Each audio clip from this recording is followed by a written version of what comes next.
வணக்கம். இப்போ இந்த அடுத்த செக்ஷன்ஸ்ல நம்ம இன்னும் பேசிக் எக்ஸாம்பிள்ஸ் பத்தி படிக்க போறோம். அண்ட் இதுல பர்சன் கன்ஸ்ட்ரக்டரை திருப்பி ரெஃபர் பண்ணி அதோடு மேனிப்புலேஷன்ஸ் பண்ணி அதோட அவுட்புட் நம்ம பார்க்க போறோம். ஸோ அதுக்கு வேண்டி தேவையான ஃபைல் நம்ம இங்கே டிசைன் பண்ணலாம். as sample 06 HTML. and இந்த HTML ஃபைலை ஃபர்ஸ்ட் நான் இங்கே கொடுக்குறேன் constructor and object example. So இந்த எக்ஸாம்பிளை ஃபோக்கஸ் பண்ணி நம்ம இந்த சாப்டரை டிசைன் பண்ணியிருக்கோம். ஸோ முன்னால் இப்போது இங்கே ஒரு ஸ்கிரிப்ட் டேகை நான் டிஃபைன் பண்ணுறேன். அண்ட் அந்த ஸ்கிரிப்ட் டேக்குள்ளே நான் பர்சன் கன்ஸ்ட்ரக்டர் ஃபங்க்ஷனை திருப்பி டிஃபைன் பண்ண போகிறேன். ஸோ அதுக்கு வேண்டி ஸ்கிரிப்ட் டேகை நான் இங்கே டிஃபைன் பண்ணியிருக்கேன். Script type text JavaScript. இதுக்கப்புறம் நான் இங்கே ஒரு கமெண்ட் செக்ஷனில் எழுத போகிறேன். as person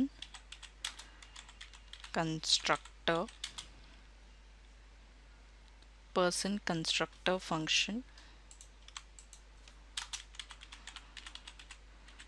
அதுக்கப்புறம் நான் இதில் இன்க்ளூட் பண்ண போகிறேன் like it was written with the intent of being used with the new keyword.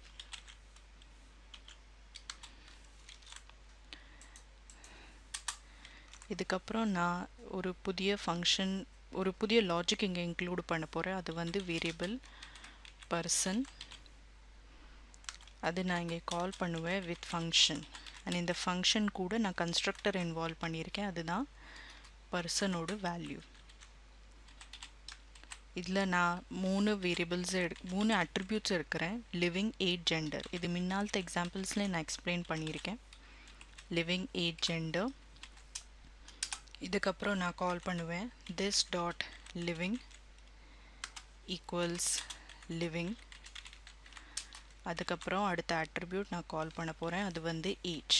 this dot age equals age. So இந்த அட்ரிபியூட்ஸை கால் பண்ணியிருந்ததுக்கப்புறம் அடுத்தது நான் ஜெண்டரை கால் பண்ண போகிறேன்.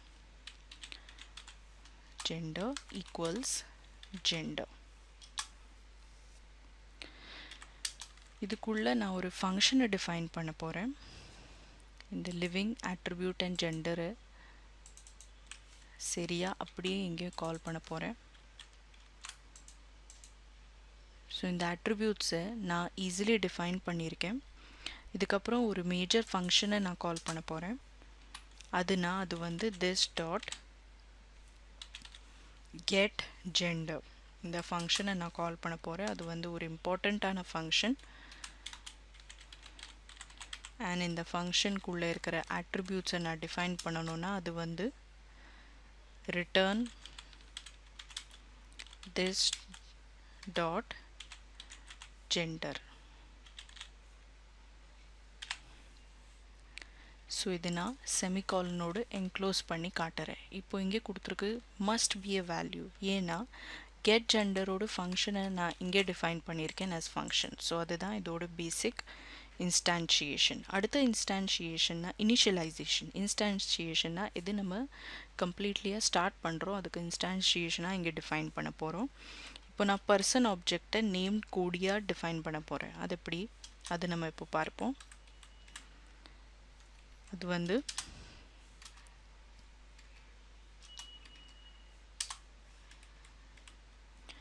where கோடி equals new person. இதுக்குள்ள 3 அட்ரிபியூட்ஸை நான் இங்கே கால் பண்ணுறேன். அது வந்து இந்த லிவிங்கோட வேல்யூ ட்ரூ, ஏஜ் வந்து 33, வேல்யூ நான் கொடுக்க போகிறேன் மேல்.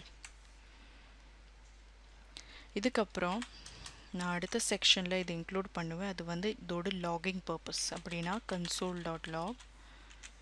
இதில் வரப்போகிற பேசிக் கண்டென்ட் வந்து டைப் ஆஃப் கோடி. அப்படின்னா இதோட என்ன டைப் ஆகும், டேட்டா டைப். அது பிரிண்ட் ஆகும். அதுக்கப்புறம் அடுத்தது நான் பிரிண்ட் பண்ண போகிறேன் வரும் கோடி பற்றி. கோடி எந்த மாதிரி டேட்டா டைப், அதோட வேல்யூ இங்கே பிரிண்ட் ஆகும். அதுக்கப்புறம் கோடி கன்ஸ்ட்ரக்டரோட வேல்யூவும் பிரிண்ட் ஆகும். ஸோ அது வந்து console.log cody.constructor. ஸோ அதுவும் நான் இங்கே பிரிண்ட் பண்ண போகிறேன்.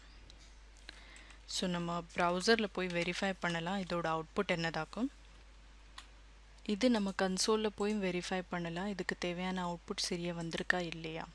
இப்போ ஒரு அவுட்புட்டு வந்துட்டல, ஏன்னா நம்ம பேசிக் சாம்பிள் செக்ஷனில் நம்ம டிஃபைன் பண்ணியிருக்கோம் கோடி 6 பற்றி.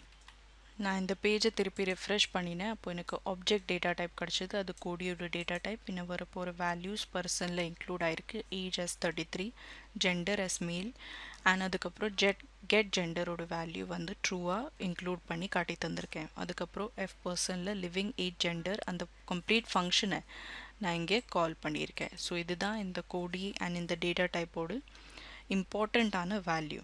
அடுத்த செக்ஷன் அந்த அடுத்த சாப்டரில் நம்ம ஃபோக்கஸ் பண்ண போகிற இம்பார்ட்டன்ட் அட்ரிபியூட்ஸும் இருக்குது. அதில் நேட்டிவ் டேட்டா டைப் ஆப்ஜெக்ட் ஸ்ட்ரக்சர்ஸும் இருக்குது. நம்ம ஆப்ஜெக்ட் கன்ஸ்ட்ரக்டர்ஸ் ஜாவாஸ்கிரிப்டில் பேக்கேஜ் பண்ணி வருது. அது வந்து number, string, boolean, object, array, function, date, regular expression, then errors, இதெல்லாம் நம்ம சரியாக கம்பைல் பண்ணி அதை இன்க்ளூட் பண்ணின ஃபங்க்ஷன்ஸ் ஆகும். ஸோ அதை பற்றி நம்ம எல்லா சாப்டர்ஸ்லேயும் ஃபோக்கஸ் பண்ணி அதோட வேல்யூ இவாலுவேட் பண்ணி அதை பற்றி நம்ம படிக்க போகிறோம். இப்போது வரப்போகிற சாப்டர்ஸில் நம்ம ஆப்ஜெக்ட்ஸ் இல்லை பேசிக் டைப்பான ஃபங்க்ஷன்ஸை ஃபோக்கஸ் பண்ணுவோம். அலர்ட்னா என்னது, கன்ஃபார்ம்னா என்னது, இந்த மாதிரி வேரியஸ் டைப்பான ப்ராப்பர்ட்டிஸ் பற்றி நம்ம ஃபோக்கஸ் பண்ண போகிறோம். அது அடுத்த சாப்டரில் நம்ம பார்ப்போம்.